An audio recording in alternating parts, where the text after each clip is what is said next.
Welcome, students, as we prepare for another episode of DC Graduates. I'm one of your teachers, your doctor, recommended dose of nerdiness, aka your nerd today, and apparently my dog in the background as well.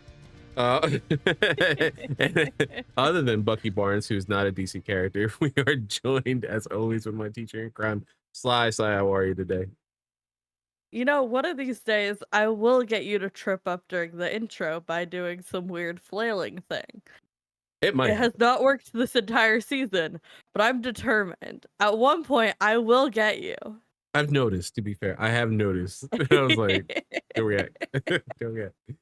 But I won't react to that. But what we're going to react today is to Green Lantern Beware My Power 2022 film in the Tomorrowverse. Let's start off with host history. Sly, have you ever seen this movie? God, no, I watched it No. way past my bedtime yesterday night. I watched it today, this morning, when I only have 4 hours to sleep. So thank God it's a thrilling Avenger, because that kept me up. That kept me up. Thank God. Shout out to this movie, because I was like, I'm exhausted. I don't know how I'm going to work and take notes. And I was like, wait, I got this actually. It's pretty good. Thank you. So thank you, Jon Stewart and co. This movie is directed by Jeff Emister. Jeff Emister. That's how we're going to say it. All right. Ernie Altbacker, and I only said his name first because it's also written by John Semper. And how perfect is a John-centric movie written by a man whose first name is John and last name is Semper, as in Semperfi? What are the odds? What are the That odds? is hilarious. I did a double take. I thought I was like so sleep deprived that I did a double take this morning. I was like, wait, what? Studio, as always, is WB Animation. The stars Aldous Hodge from one of my favorite horror movies. Yeah, absolutely. He's in so much stuff, but he's in one of my favorite movies. I love shouting out. It's Lee Whitehill's The Invisible Man. I don't know. Have you seen it? Any chance? Okay. God, no. Great movie. I will issue a trigger warning because it does involve like domestic violence situations in this interpretation of The Invisible Man. But if you're okay with that, I highly suggest watching it. It is one of the best horror movies in recent day. It has a kill. So for context, again, not a horror podcast. No, not a post. I don't want to steal Joe Merton's stuff. Can get on that. Yeah, you know what? We can get Joe Merton's on here a bunch of times. I love that fucking man. But yeah, and we can bring Mario back too. Frank, there we go. It's free. It's everyone but Harv. He's never here. He's always playing fucking Bloodborne or whatever. And you're like, I already watched too much media. I will watch a horror movie. It's just not something I go out of my way to consume. Actively do. But yeah, one of my favorite horror kills ever in any horror movie. I was watching it. I literally looked down at my phone for 2 seconds. It was me and my best friend Joey. Looked down, and then he was like, oh, he screamed. Mind you, the kids are asleep. It's just me and him and the kids, and screams, holy shit. And I was like, wait, what? He's like, you didn't see that? No. So I rewind it, watched it. Then I scream, holy shit. And then I rewind it again to watch it again to make sure I saw what I saw. It was it's like the least shout out kills I've ever seen in a movie. And it's so perfectly done. But yeah, he's in that. This is another cast choice. I was pleasantly surprised because the voice did not match the anything I've ever seen this actor in. Jimmy Simpson as Green Arrow. Now, if you have seen Jimmy Simpson's work, he is in, if I'm correct, he's in Fast and Furious, correct? I believe Jimmy Simpson is he. I'm the right person to ask. I know Tim Geddes just come out of nowhere. He's like, he was. I'm like, how did we get you on this show? Stay. No, I'm pretty sure he was in maybe I might be wrong, but he's in a bunch of stuff. He's in Westworld, he's in Dark Matter, he's in a bunch of movies, but he also is in It's Always Sunny in Philadelphia. And another favorite, one of my and Joey's favorite horror movies, just Stay Alive. That's when Mario comes out of nowhere. He's like, Stay Alive. Y'all talk about Stay Alive? the early aughts movie. But I didn't pick his voice at all. Like, I was like, who's this person like playing Green Arrow? They're doing a really good job. And then out of nowhere, I looked at the credits. I was like, what? We have Brian Bloom, Jamie Gray Hayter, Nolan North, Rick D. Wasserman. The icon. Nolan North is absolutely an icon. He's like the person that like I need just a normal dude voice, a normal white dude voice, and then can you pitch it up to be like, oh my god, I'm in danger, and can you pitch down to be evil? Like I got that.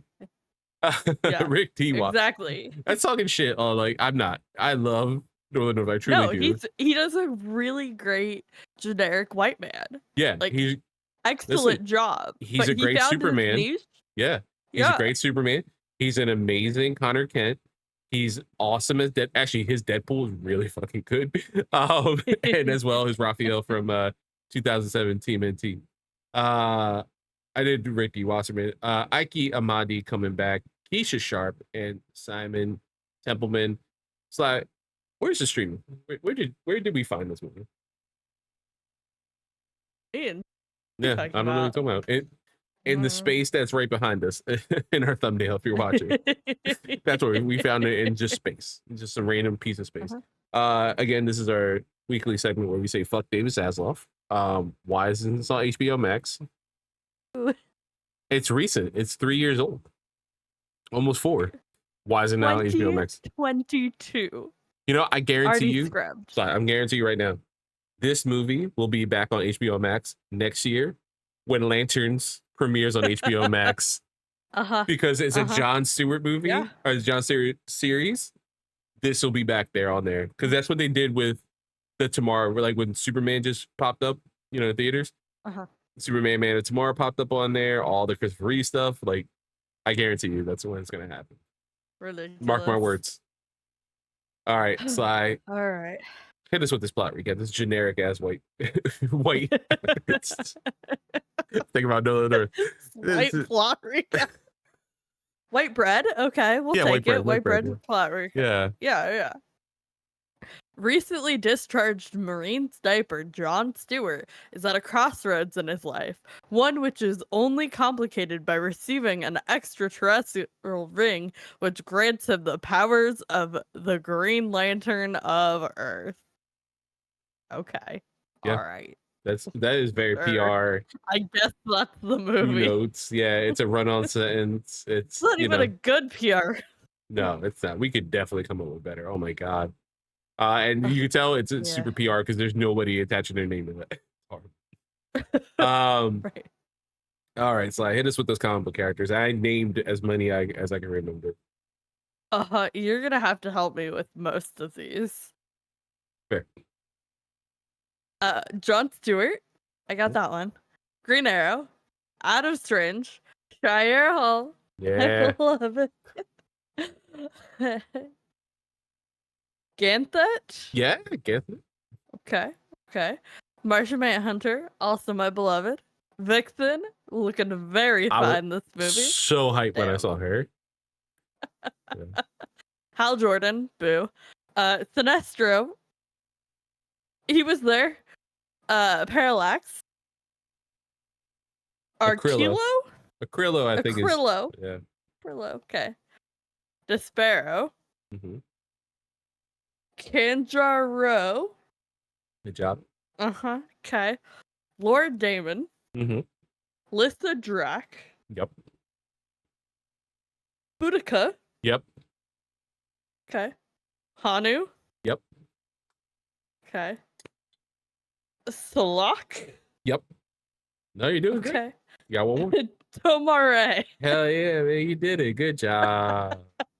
Hell yeah. Very good at reading fictional names. Yeah, real names are like, no. Not for me. Not me. Yeah. And we'll get into the meat and potatoes of why we were like, Sinestro. That should be our third subsection. Oh no, I see where you're writing. No, that is our third. Yeah. Okay, that'd be our first section. Let's get that out of the way. Yeah, let's get the difficult talk about it. Let's talk about the colorism of it all, Sly, in our Andrea Romano. I want to start with how I experienced this movie. It is 8:40 p.m. I like to be in bed by 8 p.m.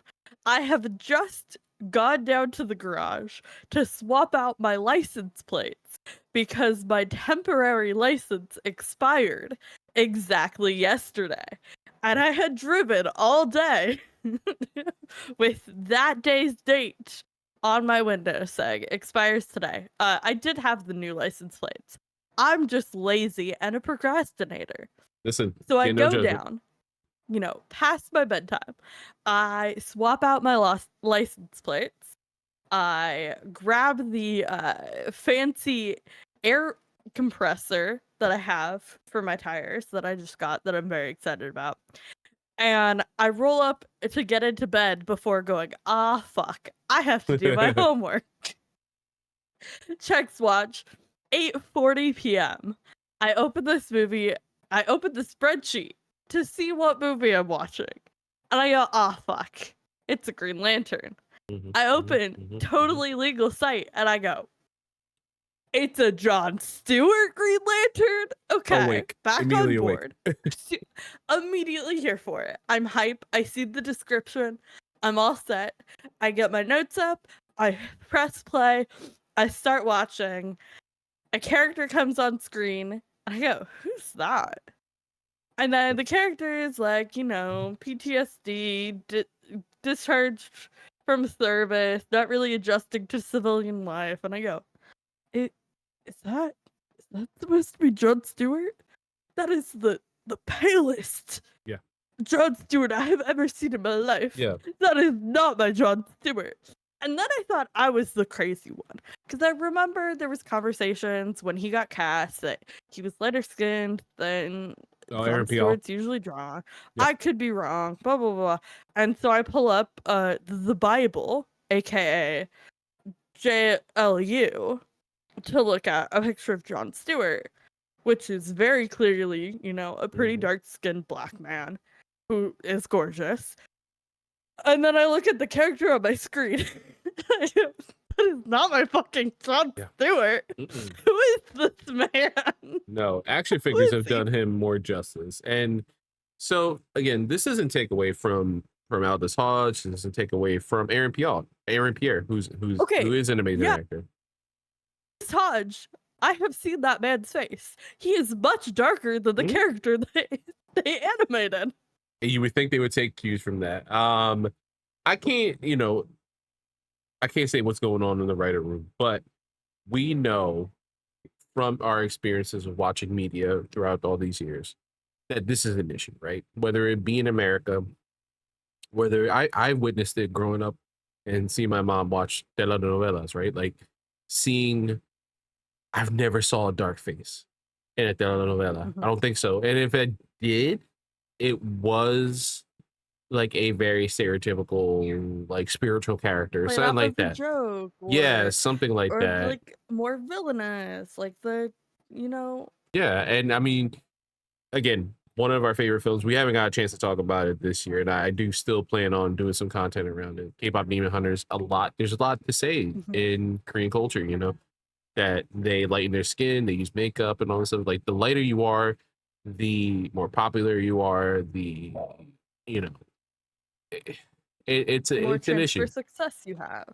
True. It's like society is just set up in a certain way just to like shout out like only specifically light-skinned people.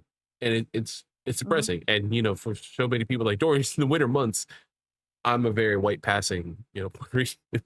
It's not until the summer it was like, oh, you are dark, get them. It's like that until then. But it's an issue, and it's frustrating. It's so frustrating to see that this is continuing to happen in today's media. More recently, too, and it feels in animated media. Like you have no excuse. You can do whatever you want. You are like hand creating these characters. It doesn't have to be like, oh, this is the best actor in the room, and they don't 100% match the vision for this, the original vision for this character. That's fine. I get it. Listen, I want movies to be good, and I want the people playing characters to be passionate about those characters and bring that to the role. But again, we're talking about animated movies because we love animated movies, and animated movies have such a good potential to be great, and you can do anything with them. You can explore genres that you can't within the same budget in a live action sense. And when you can literally draw this character any way you want and have the story be relatively unchanged. Like, even the Jon Stewart on the poster is darker than what we get in the movie. The like I have a picture of my screen that I like took a picture with my phone as I was taking notes, because I was like, who is this man? Yeah, he's so light. And I got worried. Like, I was like, oh wait, did I see it again? Sleep deprived mind, like 4 hours of sleep. I was like, did I like see that wrong? And as we were talking and you were bringing this, I saw you typing this up. I just pulled up the movie real quick on the totally legal site that I use as well. And I was like, no, this is a different screen. And he does look like, I was like, oh my God, like this is still happening. And this is an argument can be made. It's not, I don't think it's a valid argument, but an argument can be made that casting Aaron Pierre, you know, again, amazing actor. He's on the cusp of breaking out. James Gunn is in perfect place. He was like, oh, perfect place. I'm not blaming James Gunn. I'm not saying anything about it. He's picking an actor that he feels can embody the role of Jon Stewart perfectly. Is he a lighter skin? Yes. Is this a character that constantly is getting light skinned in like a lot of comic media, depending on who's writing, drawing, and things like that? Yes. And it's very frustrating. It's a silent movement that's happening. I swear to God, it feels like ever since 2016, becoming more and more popular. And absolutely, when you have something that's drawn, that the character could be blue if he wanted to make them, because it's just art. We have blue aliens in this movie. Shayera is darker than Jon. And she's an alien. And a lot of times they will portray her skin tones similar to something you would see like the Middle East or Egypt, or, you know, the Shayera that we are introduced into the JLU. And then Sanders, I forget what her human name was in the comic books, but what we have now in the Justice Gang and Superman is a Hispanic presenting individual that has hawkgirl. So we already talked about like darker skin, stuff like that. And Isabella Merced does look darker than she does, let's say, in The Last of Us. Argument can be made. She's in Jackson. You know, it's all snowy. It's a mountaintop. She probably doesn't get out much. Who knows what the summertime looks like for, you know, Dinah and that. Right. Dina and that. So in this, like she seems darker. You know, she seems pretty on par with what we get in the JLU. Now, Aaron Pierre, again, lighter skin, movies, probably the best actor for the role. I don't know who else they auditioned. I can't say for that. It is frustrating to not have a darker skin character or actor portray a darker skin Black person. When you get to the medium that is, you know, animation, there is no goddamn reason and no excuse for not portraying the character the way he's fucking drawn in a comic book. Because it's a fucking comic book. It's right there. You can just find out what the color is, what the hex code is, and put it on this fucking model in 3D. That's all you have to do. It's fucking ludicrous. And this also happened, again, we're a DC podcast, but it's happened recently as of X-Men 97. That is an amazing series. And it's so inclusive, and there's so much stuff that they get to adapt. And the X-Men have for the longest time been champions of the oppressed and have been co-opted by minority groups and anything like that. Robert DaCosta, ever since he's been on either live action or other medias, has been portrayed as a light-skinned Brazilian man. He has never been a light-skinned Brazilian man. Ever since Chris Claremont wrote him back in the day in New Mutants, he has been dark-skinned, curly hair, very Black presenting Brazilian man. It is so fucking frustrating that in a year of the Lord, 2025 and 2024, when X-Men came out, this is still happening. What the fuck? Yeah. What is going on? What are we doing here? And what is your excuse? Like, yeah, if you wanted to be a little bit closer to the actor you have portraying this voice, totally get it. Like, we can be flexible, you know, on the range of skin tones, right? Like, He's not as dark as the John we typically see, but he's much darker than the drawing we get in this movie. And like, it's like that's not even a reason to make this character this light. Like you literally have no excuse. When I try to think of every excuse they could come up with, every single one is negated. Like there's genuinely no reason for them to have done this. I again don't personally know Peter Safran. I don't personally know James Gunn. I know of their work and I know how outspoken James Gunn is with stuff, and I know there's cactus right, but James Gunn is the last person to choose an actor for his DC universe. I can make the case and make the argument that James Gunn saw Aaron Pierre's audition for Lanterns and was like, yeah, this motherfucker is going to be Jon Stewart moving forward. I can't say, you know, if he's a bigot or anything like that. From his media, I don't believe so. Especially after watching Superman 2025. Right. I don't think so. Yeah. But especially how you see who Mr. Terrific is, and that they cast a dark skinned Black person to play Mr. Terrific, who's always been portrayed as a black skin. You know, again, that's a character that's going to show up. By the way, Sly, we're going to see Mr. Terrific in this universe, and I know that, and I can't. Excited. I am very excited, and I'm also now worried. Like, is he light? I haven't looked ahead. I saw a clip 2 days ago, and I can't for the life of me remember, because I was like, oh, I don't have to really pay attention to this because we're going to see this in like a week or two. Later, yeah. Is he going to be light skinned? That's now a worry. Really hope not. I agree. But yeah, you're right. It's a worry now because they've established that they don't care for maintaining the representation we normally get to see with these characters. And we know it's not an animator, right? Even if it was an animator, like there's somebody above him who has to say yes. There's so many people approving. Yeah. I have absolutely zero reason to relate with the Jon Stewart character. Nothing in my life and nothing in that character align in any sort of way. But I fucking love that character because there's something so important about telling a very specific nuanced story in a way that's relatable to every single person who experiences that story. And I think that's something that John as the Lantern does so beautifully.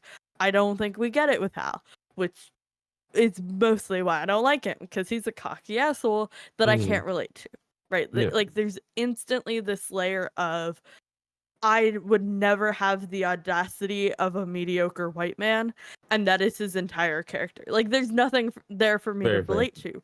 But Jon Stewart as the Lantern is this guy who is so deeply caring and deeply motivated to do things for the betterment of his people, however he defines that in a specific moment.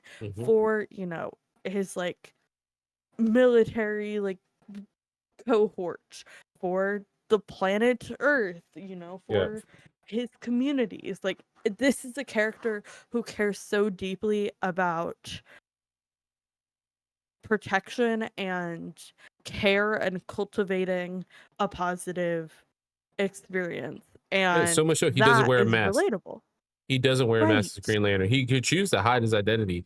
He wants people to see him. But he wants people to see him and relate to him and trust him. And there's this like instant connection we get with the heroes who don't wear masks that we, you know, I think it's a really interesting conversation that we can have in like a bonus episode maybe.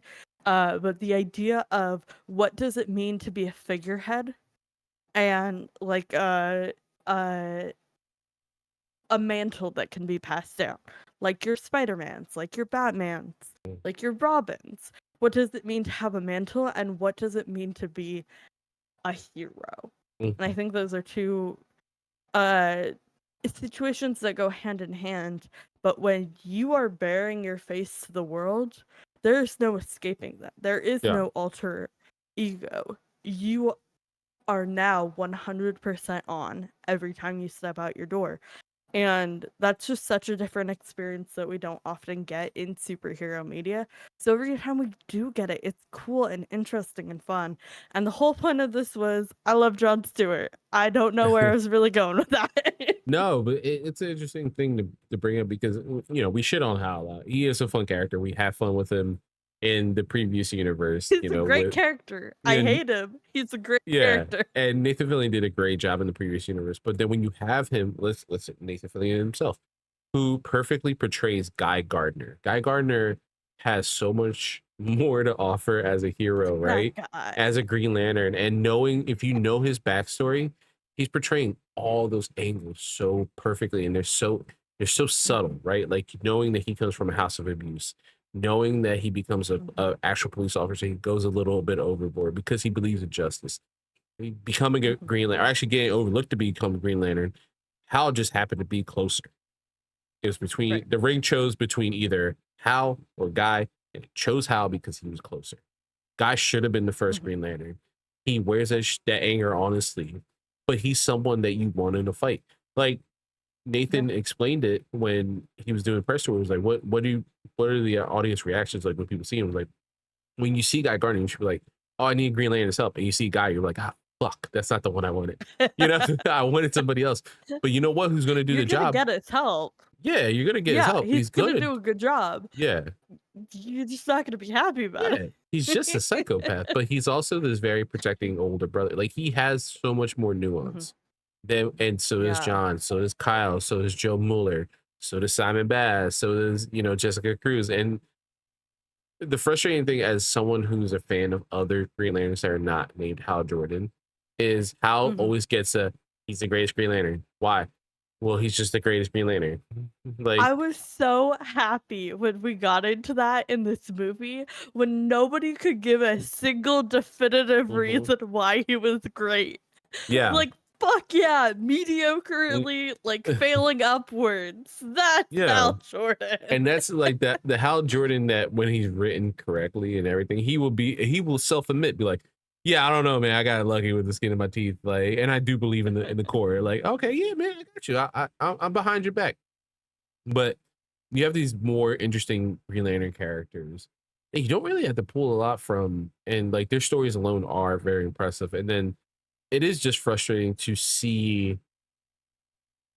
It's jarring, right? You said that earlier.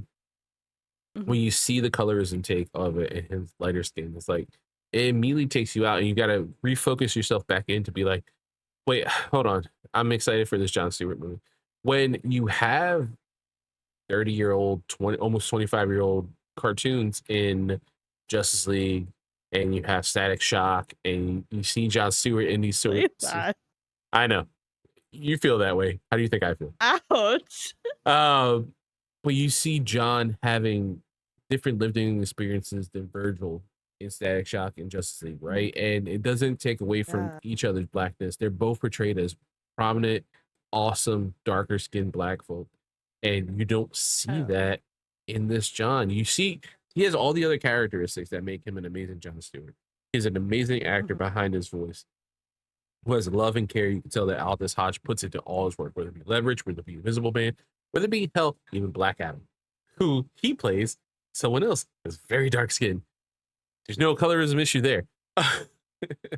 But this has that, and it takes away for like it's like if I were to rate this movie, I would give it like a 0.5 score less because of this issue. It's like, dude, why do I have to think about this? Like the blueprint's right there. Like, why? And then there's other little things, right? Like, I didn't put any notes here, but this story is very much a Kyle Rayner story, just given to John. It's like John has so many great stories in how he became a Green Lantern and all this other stuff. And there's like a little bit there, but like Gathic giving him the ring. Kyle Rayner. Yeah, like just do Kyle Rayner in the universe as well. Like save the beginning origins for Kyle, give John his origins. This is still a very compelling story, and it's really well done. And it uses the 1 hour and 30 minutes, I think, very effectively. The only issue probably is villains. I will say, I have a major issue with this film. That's not just the colorism of it all. It's what the fuck in the timeline is this set? Okay, so because it was coming on strong as like Pippiny era, which if you don't know, is the term coined for the post 9/11 pre-iPhone years. Okay. This movie was really trying to give Pippiny era for a good solid chunk of the beginning intro. And then we get further into it and I was like, oh, okay. This is giving like 2015, all the guys coming back from like Iraq and Afghanistan and like what it means to like reintegrate into society. And then I was like, okay, cool. It came out in 2022, but it kind of feels like 2014, 2015. Some guys are still going over, some guys are coming back. What does it mean to reintegrate into society? There's lots of problems with that because we don't have any support for the people who served our country. It's fine, I guess. Then also we're doing this like, you know, Tomorrowverse, like post-crisis, like future, like Oa destroyed. So like it's also kind of like 2030X, like who knows? And I just like never at any point in this movie could I confidently tell what time I was supposed to be placed in. Yeah, and that was driving me fucking bonkers. Yeah, because you start off the movie with like John doing like a sniper mission. His spotter gets out, kind of starts with a little bit of his PTSD. He takes out a couple. I know his DC is probably Karak. You know, that's the fictional island, like land that is in that, or Bialia. But then we literally like name Iraq and Afghanistan. That's like, right. When he's talking to the other veteran. I forgot you did mention that. Yeah. That's right. I totally forgot. Yeah. So they name drop. So they're not fake. Like they're not the fake fictional countries that we have in the DC universe, like Bialia or Karak. And they're caring about like the police are caring about like social media and like the image of like arresting this war hero for like this bar brawl or whatever. I was protecting just so confused. Which this shocked me when I was looking up the characters. They name drop who the drunkard is, and I was like, wait, what? Oh, really? Yeah. So listen, we're gonna be really interested when it comes down. I thought he was Adam Strange. It turns out Adam Strange happens to also be in this movie and be a drunk as Adam Strange from the short that we covered before. But one of the cool things about this is that, well, not cool things. One of the things I had a problem with was not only the fast and loose of like, where is it set? Is the Iraq war still happening? Is this happening? Is that happening? But at the same time, what's going on in this universe? Because last week's episode, we had a Batman-centric episode, which was awesome. It was incredible. JJ was an awesome guest as well. Thank you, JJ, for coming out. We had a great talk about that movie. But at the end, there's a little cutscene, because I'm thinking fucking games. We have a little scene with Flash and Arrow just showing up at Bruce's door. I'm like, do they know Bruce? Do they know Batman? I had so many weird questions. And then their next piece of media in the Tomorrowverse is, hey, Watchtower is a thing. Justice League is a thing. We have a Wonder Woman in this universe. We have not met her. Does she sound like Stanya Katic? Yeah, she's just there. She's on a mission with Superman, who's played by Darren Criss. Oh, what about Batman? He's doing his own solo thing. Okay, so we know Jesse Ackles in this movie. Who do we have? We have Martian Manhunter, Vixen. You know, now we had a previously set up Hal Jordan. Like, how long has the Justice League been a thing? They call themselves a Justice League. The Watchtower is here. Like, who set up the Watchtower? What is going on? Batman, obviously. Yeah, but like our previous year, right? Our previous universe, pardon me. It was not slow build, but it was a gradual build to like this universe. It starts fast and strong with like Justice League War, and then slowly it was like, hey, we need a base of operation. We need to do this. And one of the Batman movies were like, hey, we're gonna set up the Watchtower. Hey, we're doing this. Hey, we're doing that. So okay, we're like little by little. This was like, hey, Superman's a thing. He just found out. Now you know aliens are real in the world. Here's a Martian. Here's Lobo. All right, Superman's not bad. He's a good guy. He stopped this parasite guy. Everything's weird. Cool. Next movie. Brainiac invades. This is the thing. Hey, Flash is here. Hey, I went to an alternate universe. Okay, what? And then we come back. Hey, I learned some stuff from that universe. Okay, cool. Yeah, next one, Batman, solo Batman story, one of the most seminal Batman stories ever. This is perfect in this universe. Let's focus on Batman for the issue, and we'll tease it Justice League again. And then I guess many years happened to pass between this. Yeah, definitely. At least a couple years. Yeah, because next thing we know, a couple years with Hal, and then Hal's been gone for like 2 years. So at least like 5-year time jump, I guess. Yeah, they were like, this is almost worse than the New 52, where they were like, hey, the DC universe is 5 years old. Like, what about Batman? He's been operating for 10 years. They're like, but that doesn't make okay. You're like, stop over explaining and also explain a little bit. That's why I need you in the middle, because they drop us in this universe. It is very jarring. They start slow and then it's jarring. I love being in the middle of something. Let me figure it out. Let me struggle. But when we have an established timeline in every other movie, to then jump into this one and be like, wait, are we before Long Halloween, after Long Halloween? Like, how many years after? Yeah. Like, where are we at the timeline? Like, what's going on? It confused the shit out of me. It's also frustrating when you see this movie came out in 2022, was probably developed in 2020, 2021. And we're just jumping in ahead so much so in this Tomorrowverse.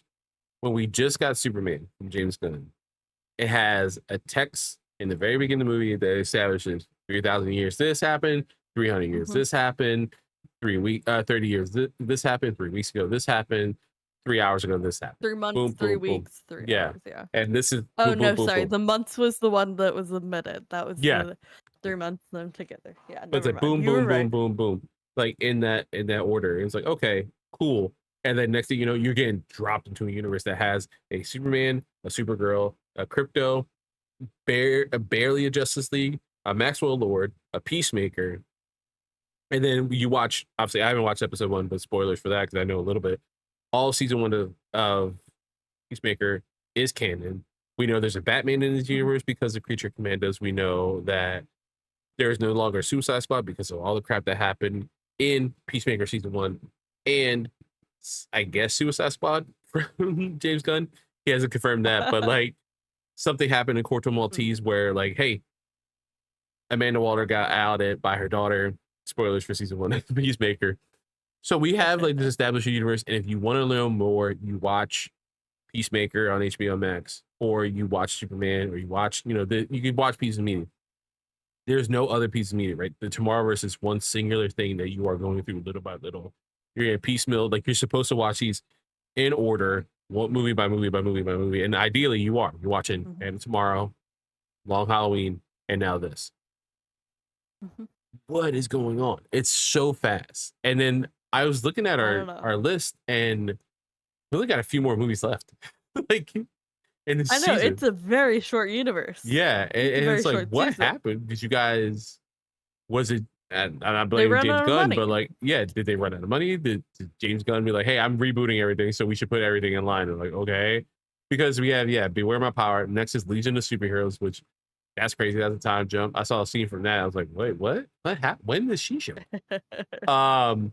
Warworld is gonna happen at some point, which I know is like some timey-wimey stuff, and then 3 Crisis on Infinite Earths movies that end this universe. 3 of them. It's fine. Yeah. That might have to be 3 weeks. No. I think we could do it in 1. We'll see. We probably could, yeah. We'll try. But yeah, no, like, and then even the timeline within the movie itself. Like, John gets the ring. Who does he get it from? Questionable. He goes up to the Watchtower almost immediately. They fight. Great fight sequence. There's a war going on. They go to they try to go to Oa, right? Everything's destroyed. They walk through the tour, blah blah blah blah. There's the war. The Iranians are attacking. Whatever. And then we're also like post Sinestro, fully doing his thing, like full Yellow Lantern Corps, whatever.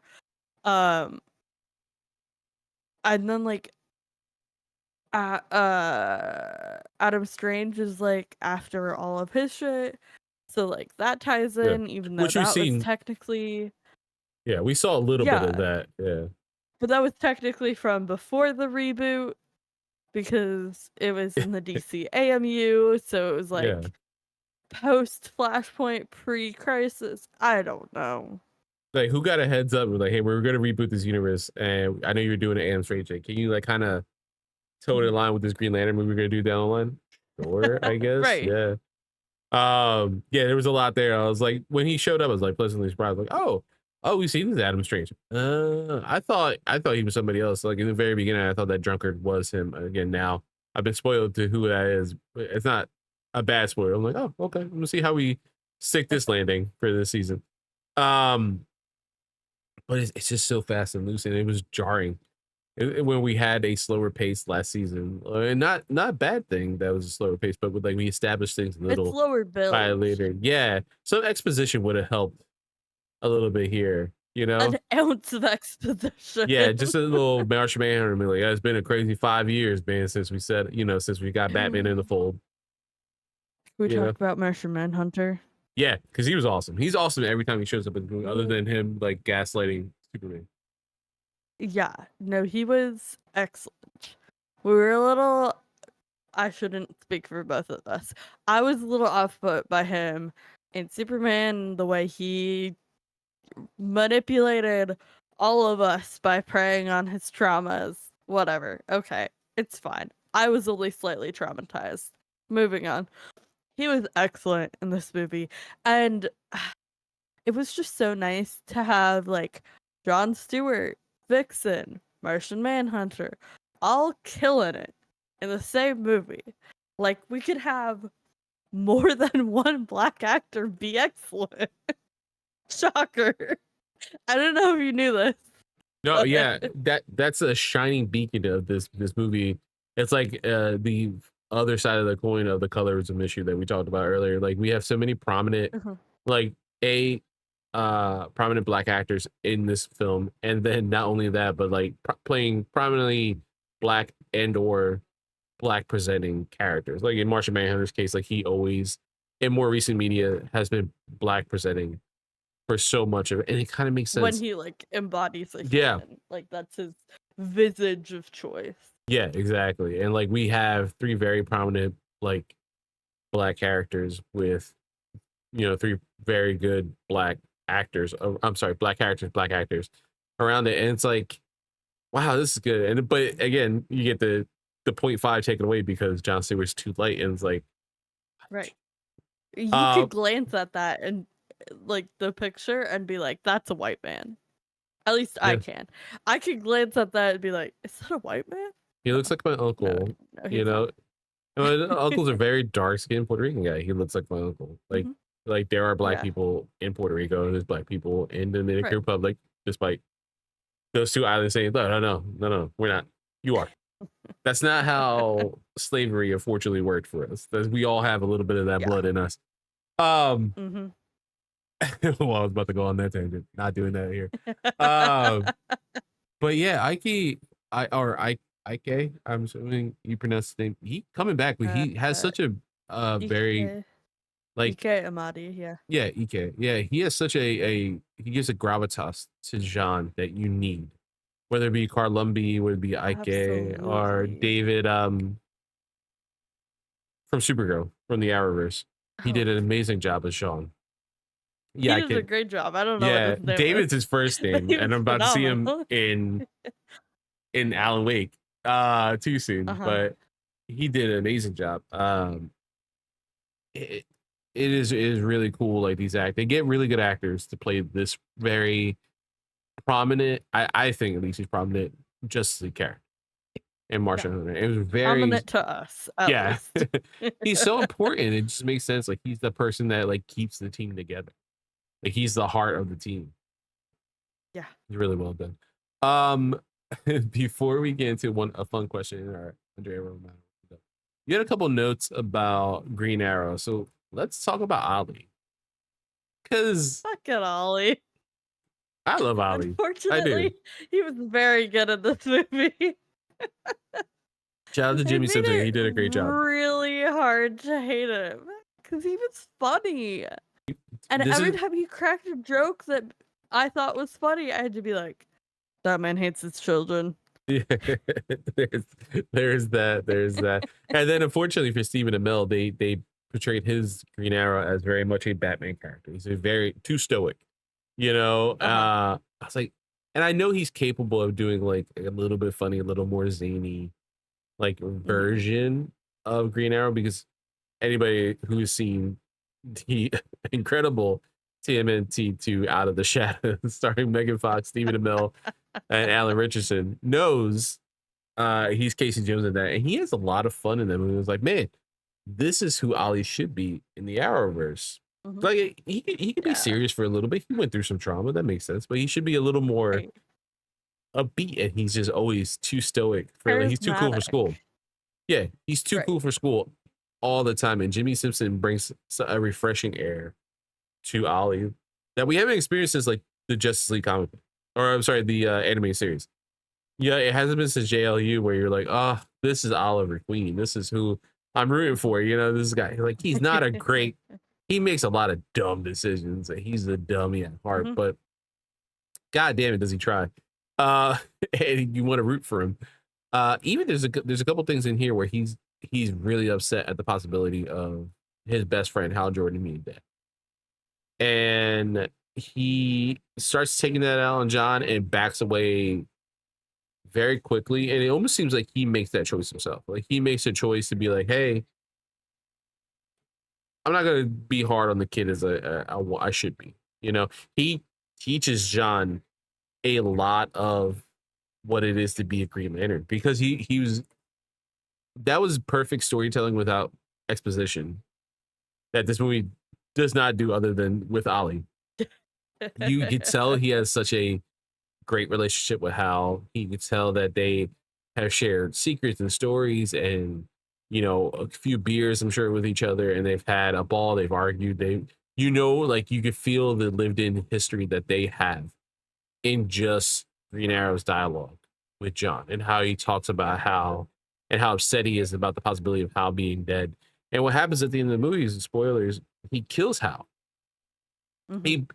It's portrayed as he puts him out of his misery, honestly. To sit in that. Yeah. And like the idea of what is justice and what is justified, especially in regards to murder. Like we see the Ring react when John tries to kill Shara and all that stuff. Like this movie really plays into the idea of like, what does it mean to enact justice in a way that I think is really interesting.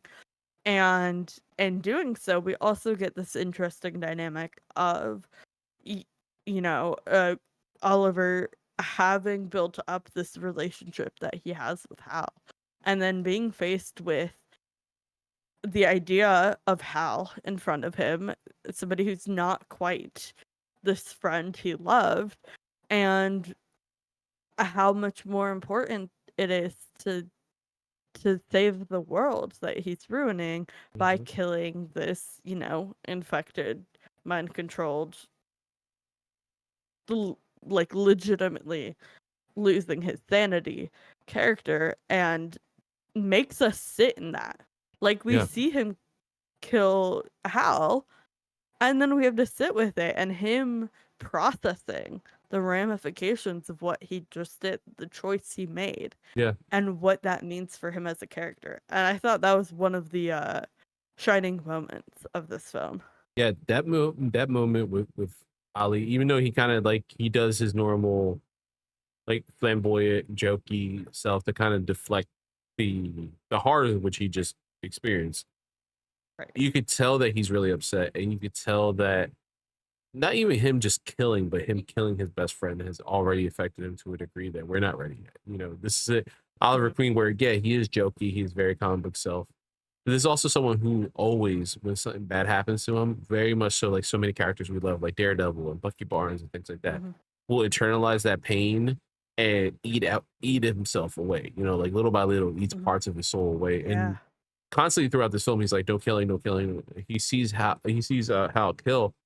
He like justifiably is like upset with him and everything. And then when to get to that point where he has no other choice, it's either not only save this new kid, he's growing fond of, and he's not like in this state of like mind control, but save two different planets, like billions of people on two different planets, and he makes the hard choice, and that is a awesome characteristic of what is Ali, right? He doesn't get to show that often, and this did a really good job of showing that. But at the same token, he does sit with it. Like, they don't know what we know comic book wise, that parallax can be cured, like as long as the user can. Like, he's so early in his infection of parallax that he, you know, he doesn't have the trauma of breaking through. Hal doesn't have the trauma of breaking through, sacrificing his own life to kill himself to like save the universe and all this other stuff.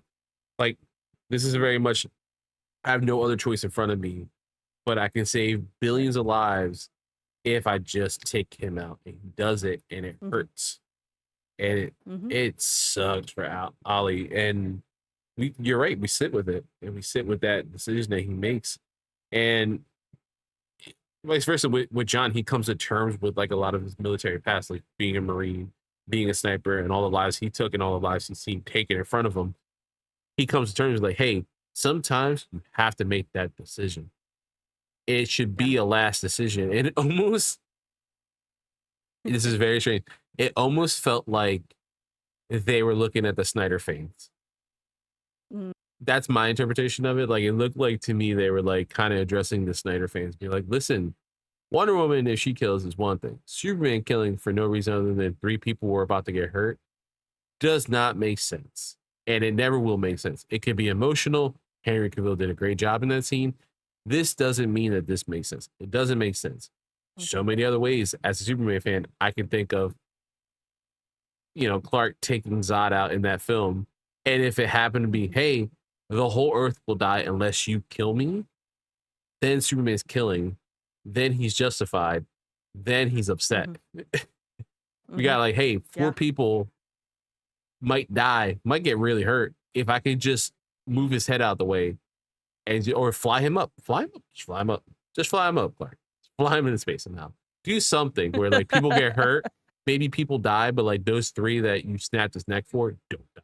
Like, there's, it's so frustrating in hindsight to think about this film, because at the time I was like, no, that was beautifully done. I'm like, no, was it? No, it wasn't at all. Like, no. There's 3 people. It wasn't.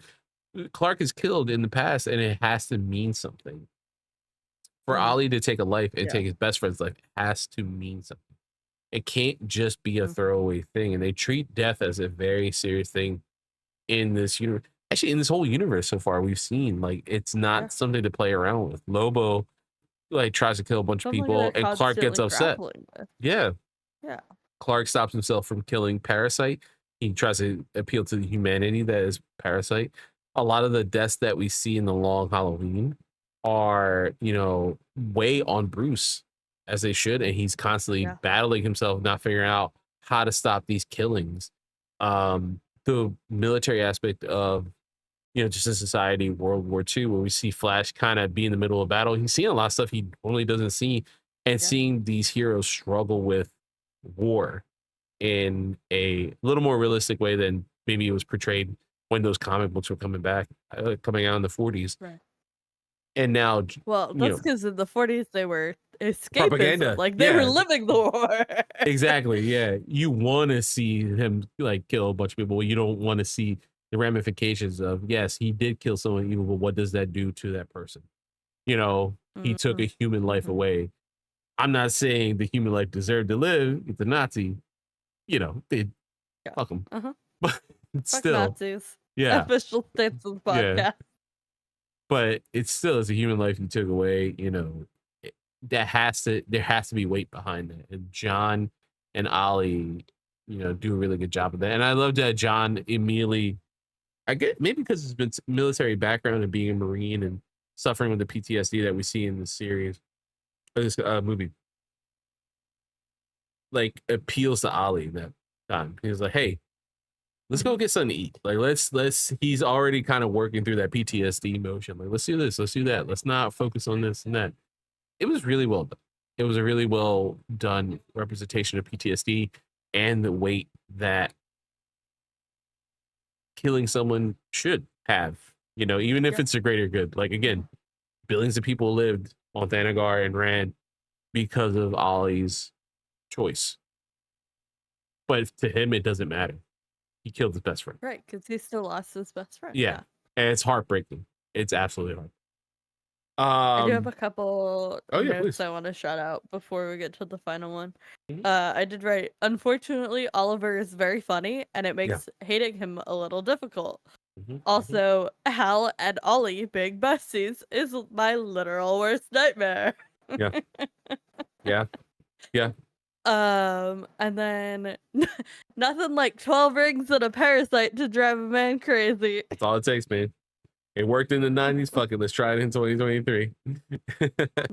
I did like that they recreated the iconic cover. I read it earlier. I think it's Green Lantern issue 45, like the 90s, of how with all the multiple rings from the lanterns he killed, and he has like this crazy mad face. It was really cool. That's such a seminal cover that's always been in my head since I was a kid.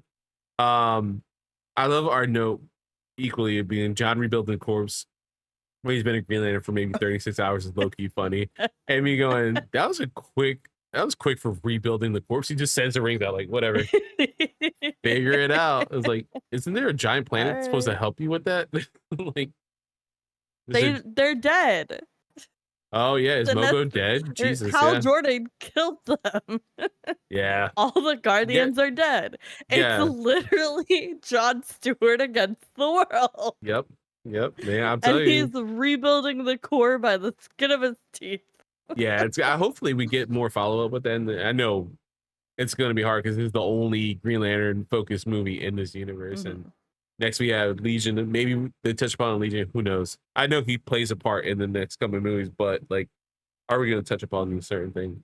I loved, I don't think I put it in my notes, but I loved how John slowly learned.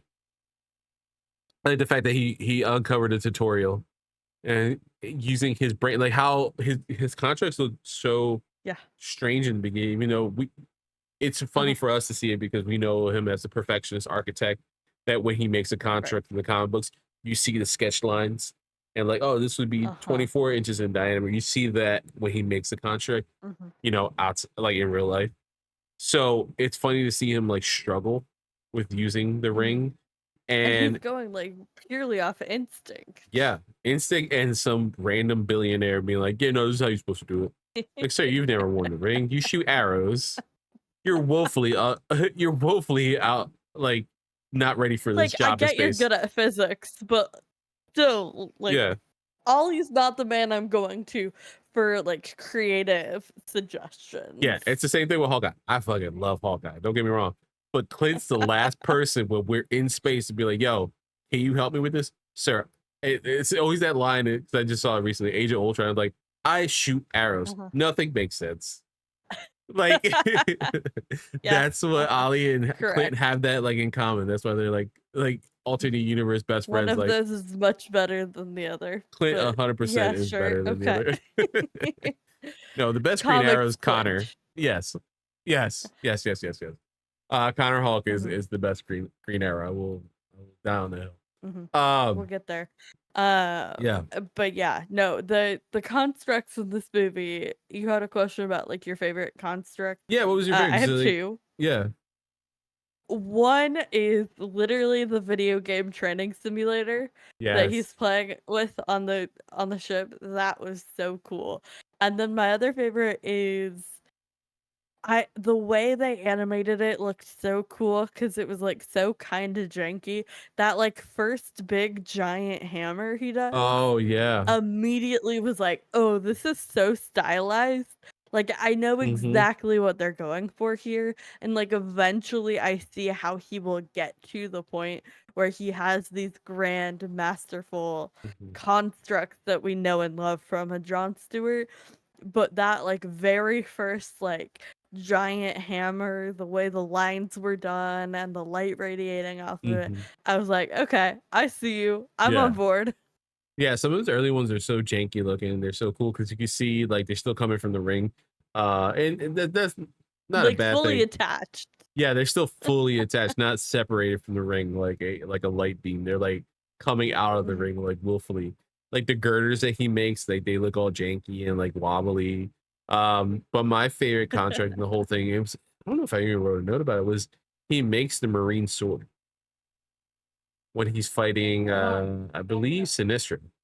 He uses a combat knife at one point, but then he switches to the full like rapier that the Marines use. And I was like, I've seen that. My friend has one. That's fucking awesome. Like that's such a little detail for people who know him, love him, and like understand his background to be like, he's using the Marine sword. That's so cool. Like that's his first thought to do that. Yeah, he's very practical with the construct, which are still super cool to see, the train and everything like that. Like they're fun. He has fun, but they're very like means to an end, and they're very like military, which makes sense for who we're dealing with in this universe. I would love to see more of like Hal doesn't really do much. He has like 12 rings at one point, and he just like hits with light beams. I'm like, come on, Hal, you are a little more creative than that. Like, let me see. Guy makes oven mitts in Superman. You know, he makes an eye poking machine in this. You know, like there's the dumb shit he makes. It's great. All right, we can move on, and I think we've kind of praised this movie one enough. final note. Oh, please, yeah. Go ahead. On the theme of me being incredibly biased about characters with absolutely no grounds, we've talked much about how much I love hawkgirl, and I know like zero things about her. I love hawkgirl in the way like a 3 to 5-year-old playing with the Justice League action figures from the TV show sees this badass wing lady and kind of falls in love. Like that's the level I'm operating on with hawkgirl, right? Lore, who is she? Whatever, I don't care. I mean, DC feels the same way. Over my head. Yeah, exactly. But at one point I was mortally offended on her behalf when she's like fucking fighting Adam Strange and he's kicking her butt a little bit. I was like, my girl could definitely take that fucker. Like, I agree with you 100%. Why is he winning? They magically gave him hands. Like he had like plot armor hands out of nowhere. I was like, when the fuck is it? I was like, in my head, I'm like, okay, if you put Adam Strange, who technically in more like normal comic book universe is a human that got stuck on Rand and then like teleports apparently because of the metagene that we found in this. Okay, whatever. But he's still just a dude from like Detroit, like that happens to learn like Iranian like martial arts style. So yeah, if he goes back to Earth and he's on the Justice League, he's fighting somebody. Yeah, he should have hands, but like he's fighting a warrior race, and like he should hold his own to a certain degree. But this is hawkgirl we're talking about. We're not talking about some fucking schmuck from Thanagar. We're talking about fucking Shira Hall hawkgirl, like one of the best of the best. She's better than Carter Hall. She's stronger, she's faster, all this other stuff. Hell, if you see you know, Saunders and Justice League, again, she kicks way more ass like in that than Mr. Terrific and Green Lantern combined in that movie. Like she's doing the heavy lifting of the fighting in that. So what they gave him hands, and then he also uses those hands against like Conjure Row and everything. I'm like, in my head, I'm like, since when does Adam Strange have hands? Like, did I miss a comic book? Did I miss something? To be cool, I guess. Hey, he's like a pudgy drunk guy. He's not even like in shape. He's not like even like prime Adam Strange. Like... Yeah, he's just a fat, drunk, smelly guy who's like just has hands. Apparently, he's like John Wick in the sky. Like, I don't. What happened? Who did this? Who taught you? I don't like know. How he uses boosters and his gun. I was like, what's happening here? I was surprised, and then it became like, well, this is kind of fun to watch, but like, what? Since when can Alana fight like? Can your dead wife look like this? Fight like this? Oh yeah, the line like his dead wife could take him. Yeah, 100%. Unfortunately, she's from Rand. Yeah. I had two other things that really cracked me up in this movie. When Ollie is like giving the 2-cent tour of like the hall or whatever, and they come across the Sinestro statue, and he's like, oh, like he was the greatest, like he trained Hal, and then he turned super fucking evil. or whatever. That was great. And then at one point, somebody's like, "You look familiar," and I have to keep with the theme of making a musical theater reference every episode. Right. So I did start singing "Light My Candle" from Rent, where it goes, "You look familiar, like your dead girlfriend."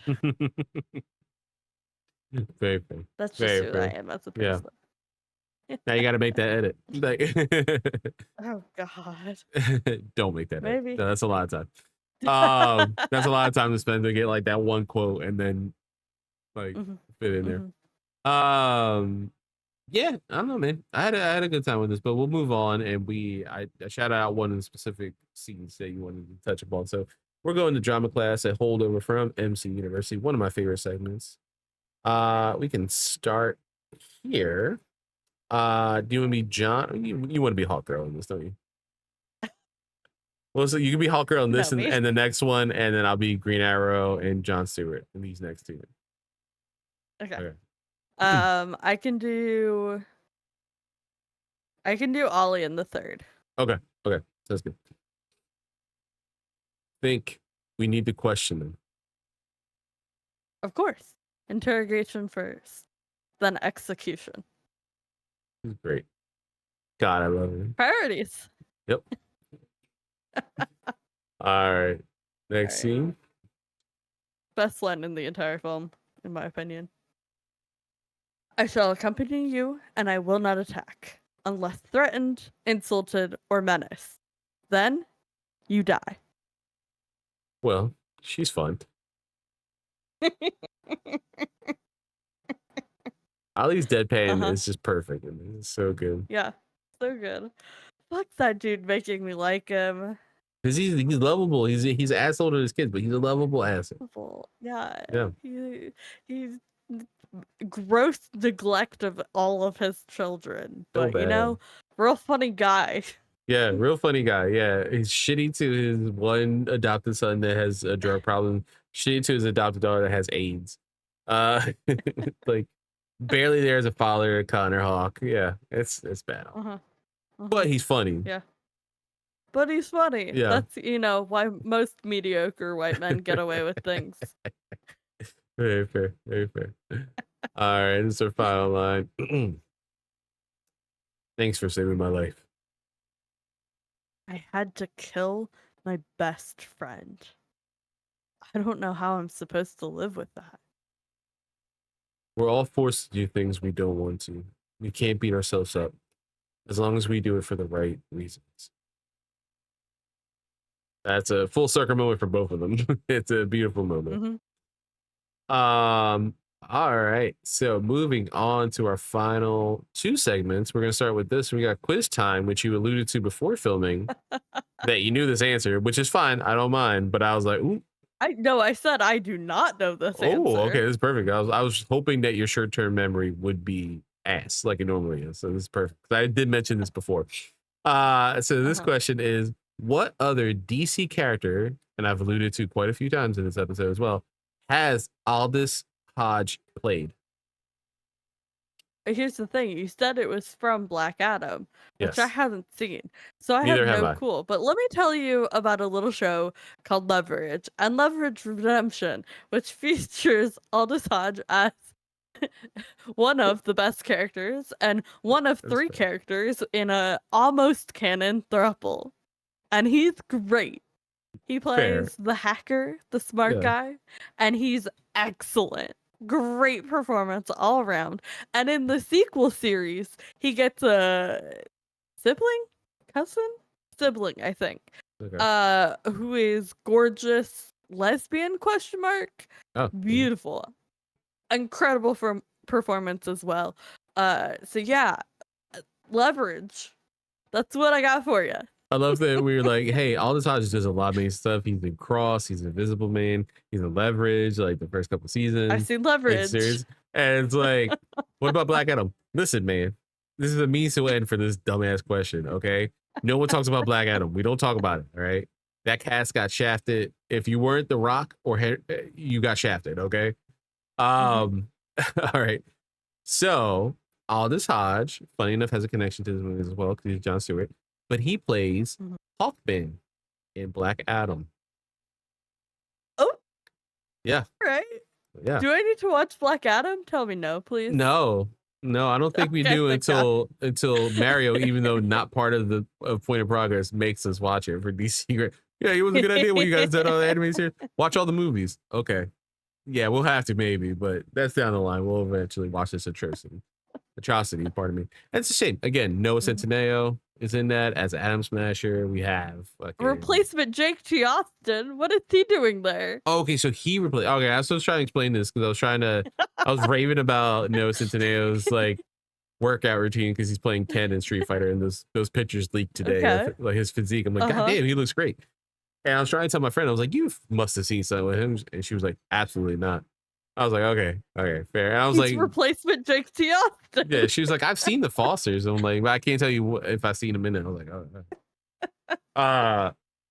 But yeah, I make that joke every time because 911 did a very similar actor swap after a season. I think the Jake T. Austin one happened mid-season, if I remember correctly. That's even worse. Or he worse. left mid-season, and then like the next season, it's a new character or actor. But yeah, 911 did something similar with one of the kids. But and Noah's not even Hispanic though. That's the problem. Noah's not even Hispanic. No shit to Noah, but if you're replacing a Spanish actor, be Spanish. Like be Hispanic in some way, shape, or form. It was 2015. That's fine. I literally said that. I was like, no, it's not. He's not. I looked. He was like Pennsylvania Dutch. I'm like, Jesus, that's white. That's so white. Yeah. God super damn. White. Yeah. Yeah, you're perfect to play Ken in Street Fighter. Yeah. Pierce Brosnan's in that film as well. There's a couple good people in that film. It's just The Rock, try to be The Rock. And The Rock. On the plus side, we have the new DC universe that James Gunn is running, and it's off to a great start so far. Thanks, Dwayne. Yeah. All right. As we wrap up this episode, let's go to homeroom. Our final thoughts on this slide. We'll start with you. What are your final thoughts on Green Lantern Beware My Pop? I feel like I was a hater for 90% of this episode of us discussing this film. This was a great film. I had a great time. Like, there's some serious, deep-seated problems with this film the entire way through, but also it was kind of a silly, goofy time. I enjoyed it. I agree with you. I enjoyed a lot of it. I my only issue is probably the villains, but it's okay because like they're not technically the showcase of this. They're like a means to an end to get the story like moving along. But like Sinestro was so fucking boring and like useless. And for like the most scary, feared villain in the entire like canon of Green Lantern stories, like that was kind of disappointing. Yeah, that was so disappointing. The use of Parallax again continues to be very disappointing, whether it be Ryan Reynolds, 2011 movie, or whether it be this film. 2011, like, the use of Parallax and how he's used is horrible every time. Doesn't get the gravitas that he should. Hal had nothing of note to do in this film, even though it should be like, oh my god, the fall of one of the greatest Green Lanterns. This twice with Sinestro and Hal, like this sucks. But and like they played it up so much, like he's the greatest, like the fourth Sinestro. Blah, blah, blah. No, Hal in this is really giving that audio that's like, go girl, give us nothing. Yeah, like, exactly. That was Hal. That's exactly how he was. Which is a shame. Again, Parallax is a great like villain. If you read the Green Lantern comic books, Sinestro is technically one of the best Green Lantern villains, as well as, if not maybe, according to lore, the greatest Green Lantern ever. Like, becomes a Green Lantern again and is in the history books as one of the greatest Green Lanterns ever at the time. So we didn't even get an iota of that Sinestro at all. So fingers crossed that James Gunn's Lantern series with Sinestro in it they do him justice, and we don't get another Mark Strong situation where, hey, this amazing actor is going to play this amazing character. What's going to happen? It's like nothing because the movie sucks. So hopefully we get something like that. But other than the villains, like they felt like, how many space villains can we fit in one thing? And I was cool to name them and stuff, but like other than that, it really didn't matter too much to the overall plot of the fucking movie. But John, Shira, Ollie and Adam Strange were such an amazing team to have and follow. The rushness of what is this universe and setting up the Justice League so quickly and the Watchtower and all this other mumbo jumbo was a lot. It's still jarring to even think about it. I don't know how the next film's going to even tackle that. Like, again, we're dealing with the Legion. We're introducing another team so quickly. But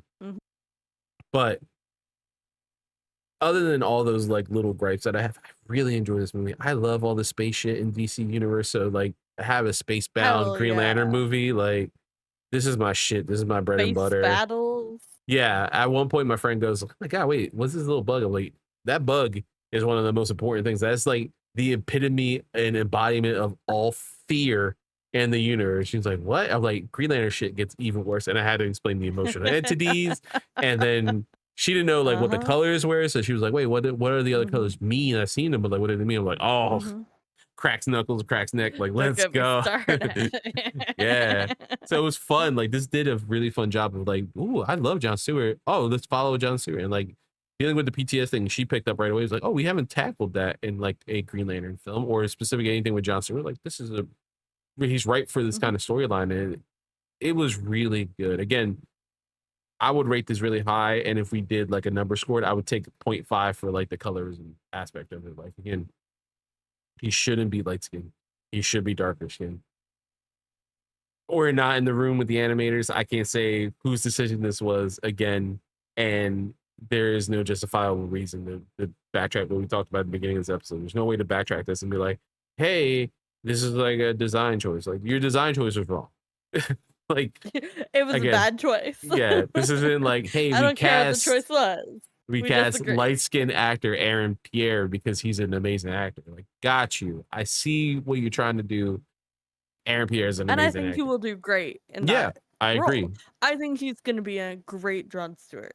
You know, there is this little bit sense of disappointment. We see so many casting recently have been, especially with like Latina actors. We've seen a lot more lighter-skinned actors getting big roles, when there are a plethora of incredibly talented, very skilled Latina actors from all over who do have much darker skin, and they're not getting the roles in the spotlight. The same thing, especially with, you know, in a post 2016 world, we were on such an upswing in representation in media, and to have that come crashing down, you know, we saw a little bit of a bump in like 2021. I wonder why. With the fallout of the summer of the riots, but none of the performative activism that we saw coming out of the summer of 2020 has stuck, and I think we've actually backpedaled so hard in the other direction to play it safe that people are too afraid of rocking the boat to make bold creative decisions right now.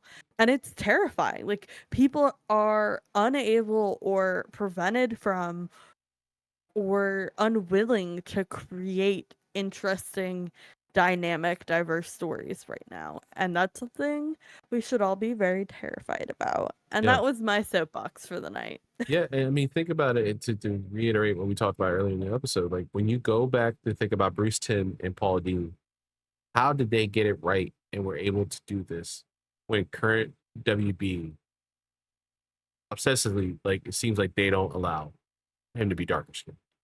Like Justice League again, and when you watch Static, those are dark skinned people who are always been portrayed as dark skinned.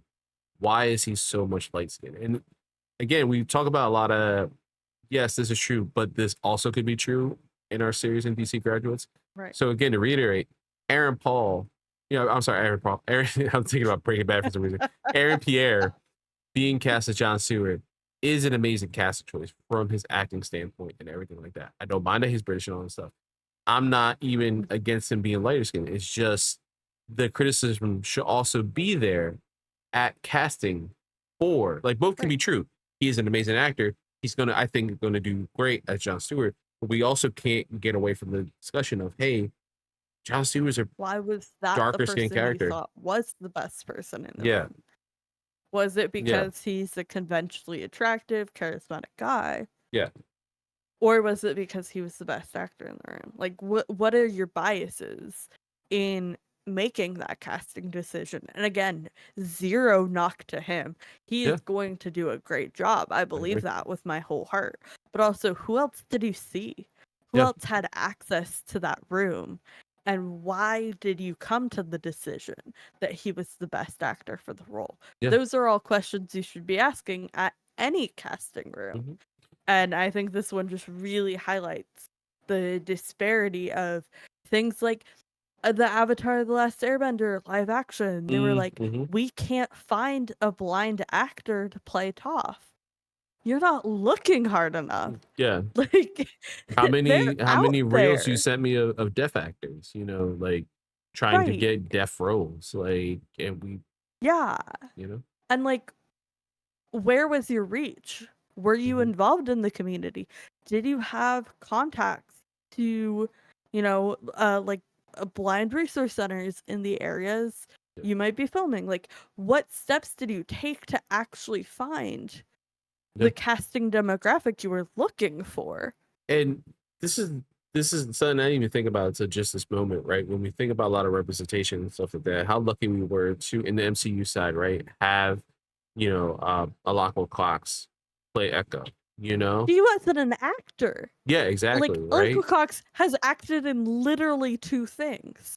And now she's just living her best life as, you know, a mother and doing incredible things. Yeah. Highly recommend following her Instagram. It's very fun. It but is. like, she didn't act before that and did an incredible job because somebody who knew somebody saw the casting notice for a deaf Indigenous performer and sent it to her and encouraged her to apply.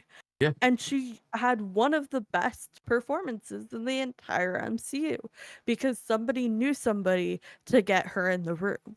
Yeah. And that's like, I feel like that's the biggest thing when we're talking about casting is you say you can't find anybody to fit these demographics. You say that this was the best we could get. How did you come to that conclusion? Who are you talking to? What efforts were made to ingratiate yourself in the community you're supposedly casting out of? When we talk about, you know, the future hypothetical Dick Grayson, I desperately need a Roma actor to be in the room. And there are people who know Roma actors, like, who can get them in the room. Are you talking to those people? Yeah. I don't know. It's frustrating. I feel like I've been on such a soapbox tonight. And I think it's important to talk about because, again, another MCU like highlight, right? Iman Vellani as Miss Marvel, Kamala Khan. Like, again, someone that's not traditionally an actor got put in this role, embodies the character perfectly, writes down for the comic. DC has had, you know, like, amazing success with Nicole Maines, you know, coming in as Dreamer and, you know, embodying that character perfectly, where now she writes the character and talks about all the aspects of her, you know, her trans, you know, background, and puts that into all the love and care that they establish in that universe. This is the issue, though, is that with DC stuff and like Warner Brothers stuff, like, so many good examples, but that doesn't take away from all the stuff when you see something like this. Like, when you see like this, we need to address it. Sorry, not adjust it. We need to, you know, I would, they adjust the color a little bit and be darker. Yeah. But we need to address this. The shaders. God damn. Yeah. We need to address this stuff. We need to talk about this. This is very important. And it is frustrating from a standpoint when you watch this and you see these actors. Maybe, again, it always sounds like I'm playing devil's advocate for James Gunn, but like, in a different world where this John Stewart movie, he's darker and we don't have the issues that we've had with colorism and, you know, picking actors with my background and things like that. Comic books in general, like anything every like that. time we have a character of color who's not like explicitly darker skin, and even some of the darker skinned comic book characters, they get, you know, like lighter and lighter as the years go on, and different artists approach these characters. Like Damian Wayne always looks like a white boy. And that is not no, and you know, or you know, MCU side, you get Villagomez playing Miss America, or Miss America. Amazing role, amazing opportunity, amazing actress for the role, light skin, and that again, that's no knock to her. And she did great as But there's a casting director out there be like, no, they have. This is again, we're talking about the same universe that cast Alaqua Cox as Echo. Like perfectly, these two live in the same universe, and one is perfect representation, and the other one's like really good representation. Unfortunately, again, no knocks at her. I'm not saying around it. She did an amazing job in that film. She embodies that character very well. They hint at her queerness. So they don't really touch upon that. She is lighter skinned. She's not Puerto Rican. She's not a Puerto Rican born actress, or you know, from that Puerto Rican descent. She is Mexican, which again, not knocking any Mexicans out there. She does an amazing job in this, but how many amazing Puerto Rican actresses? You know, how many of the? I don't care that Aaron Pierre is British. And we know he's a good actor, but if we were playing devil's advocate and this was a isolated incident in the industry, maybe it could get a pass, but like it needs to be talked about in this case because this is unfortunately more par for the course than it is reoccurring issue. Yeah. It's constant. Yeah, and I you know, again, I can't say for the cast director. I can't say for James Gunn. I can't say what the decision behind it. I can say, you know, when you see, again, reiterating what I said earlier, when you see a lot of James Gunn media, you're like, I don't think it's colorism on his aspect. I think he picked the actor, but it doesn't help optics when you see that this has been an issue in the industry, not only in Hollywood, but in Mexico, in Korea, and you know, a lot of Asian countries, and in Britain, you know, like how many dark-skinned leads are there in British TV? You know, God forbid, none. You know, someone has to be in the writer's room to do it. Exactly. Yeah. But it's like, valid. are we the best audience to talk about this? Probably not. No. But we have opinions and we have microphones. Yeah. So we're talking about it. Exactly. It's an important discussion to have. And I think, again, that doesn't take away from this movie being good. I would just 0.5 it less if we were giving it a score because of that issue. Because it's a constant thing in Hollywood that always has to be addressed and should not have been an issue in a animated movie where you just put the shader down a little bit to match. Again, here's a hex code for what John Stewart's skin is in the comic books. Translate it over here. Why couldn't you do that? And again, take the Adobe like dropper and take a hex code from Aldous Hodges' face. Yeah, like that's fine. Listen, do we have to hire one of us to do it? Hire Fee to do it? Like someone, come on, man. Like someone from Pip can be in that room. Mario's a really good editor. Like, just we can fix your colors. That's it. It's just we can make them more aligned to what the initial like comic book was supposed to be. But again, talk about the very serious fact that that is an issue within Hollywood. Again, this movie is really fun. I highly recommend watching, especially if you're a Green Lantern fan. I think you're having a great time. Again, there's like little issues, but not anything too big that it's like, hey, at least we got another Green Lantern movie when we haven't had one in a long time. It's a Jon Stewart movie at that, which is great. We have a really good Oliver Queen and an okay Hal Jordan. What could we ask for more? You know, it's as good as we're gonna get in this universe. Maybe it'll get better after 2026's Lanterns. Maybe we'll get more Lantern media. But till then, we have conflicts and stuff like that. But before we end this episode, your homework for next week is Legion of Superheroes. Let's see how fast and loose we're playing with this universe. Yeah, I know. Find out next week. I know another super being is in that, and that's all I know. Other than that, I think Jensen's comes back as Batman at least. Yeah. Other than that, Sly, where can people find you? You can find me on the Story Graph, where as of recording literally today, I got a very exciting email for a very exciting upcoming release that I am going to be insufferable about. I'm so excited. Speaking of deaf and queer representation in our media, I'm very hyped. So prepare for me to become absolutely insufferable about an upcoming release all over my socials. at Cyclone or Cyclone MC, depending on how many years ago I made it and how desperate I was to keep to the brand consistency. Fuck you, Twitter, for not having Cyclone. And fuck you, whoever has held on to that since I tried to get it in 2011, who I have reported multiple times over the years, and they have never given up that username. I have the same issue with Nerd Today. Someone has Nerd Today. Yeah. Never used it one time, maybe. Never used it. Just sitting there. Yep. Pisses me off. I have So I do technically have. Yeah, I do technically have it on Instagram, but I don't use that account because I wanted brand consistency. Yeah, fair. For me, I did set up a Storygraphs, but I don't have anything listed on there, so I will in the future. You gotta send it to me so I can follow you. It's at Nerd Day. You can find anybody can find me there. Okay. The Nerd Day everywhere but Twitter, which is the underscores because I got Nick Scarpino. But you can find me all the socials there. You can find me at here if you're watching youtube.com/pointinprogress. Where we have this, we have It's Not a Loop, our Remedy playthrough series where I go through the Remedy games for the first time. Season 3 is going to be coming soon, which is Control. You can find me on my personal site at youtube.com/nerdtoday, where I do every once in a while I talk about video games and stuff like that outside of, our Let's Plays and like what we do about DC stuff, and try to do more nerdy news. I have some unboxing stuff, some reaction stuff, and I got to show people all these cards that I bought and have opened up once. And it's fair. They're taking up space, but I love them. I love the art. Just bought PWHL trading cards. Oh, see, you're also part of the problem. Dude. You're also part of the problem. But women's hockey. I know. Listen, it's like support enterprise. I don't have space. Yeah, I hope I get at least a couple that are playing for PWHL Seattle this year, so that I can take them to season ticket holder events and have them signed. See, that'd be cool. I'm not bragging. You are.